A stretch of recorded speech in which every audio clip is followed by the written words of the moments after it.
काय भूखंड घोटाळा आहे आणि कोण कोण यामध्ये सहभागी आहे आणि शासकीय जमिनीवर 15 एकरमध्ये कोण भूखंड टाकले? अमरावती शहरातील महानगरपालिका क्षेत्रातील मुस्लिम बहुल एरियामध्ये शासनाची दिशाभूल करून व जनतेची फसवणूक करून अमरावती शहरातील भूमाफिया अनवर खान, वायद खान, इरफान खान, इस्मान खान व गुरु सेठ व इतर अन्य भूमाफियांनी अनेक विदाऊट एनी केलेल्या जमिनीमध्ये भूखंड टाकून शासनाची व जनतेची फसवणूक केलेली आहे। असाच एक प्रकार मुस्लिम क्षेत्रातील भोगट वर्ग 2च्या जमिनीमध्ये व महाराष्ट्र शासनाच्या जमिनीमध्ये 7.5 असे 15 एकरमध्ये यांनी अवैधपणे भूखंड टाकून लोकांना लाखो रुपये घेऊन विकलेले आहेत। आज या भूखंडामध्ये लाखो रुपयामध्ये लोकांनी घरे बांधलेले आहेत, परंतु आजही या 7/12वर महाराष्ट्र शासनच लिहून येत आहे। त्या भागात येणे आणि सगळं झालेलं आहे काय? नाही, काहीच नाही।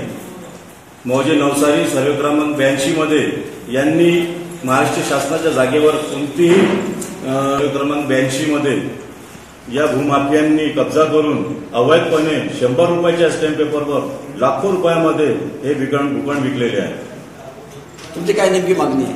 आमची मागणी ही आहे की शासन प्रशासनाने या प्रकरणात गांभीर्याने दखल घ्यावी व या सर्व भूमाफियावर फौजदारी कारवाई करून व ज्या ठिकाणी यांनी भूखंड विकलेले आहे त्या क्षेत्रामध्ये यांनी महाराष्ट्र शासनाचा महसूल जमा करून की पूर्ण एरियामध्ये त्यांनी तो एरिया अकृषक करण्यात यावा। आपकी डिमांड अगर पूरी नहीं होती है तो इसके बाद में या प्रकरणात जर शासन प्रशासनाने योग्य दखल घेतली नाही तर आम्ही माननीय उच्च न्यायालय नागपूर खंडपीठ येथे जनहित याचिका दाखल करून आम्ही न्यायालयासमोर न्याय मागू।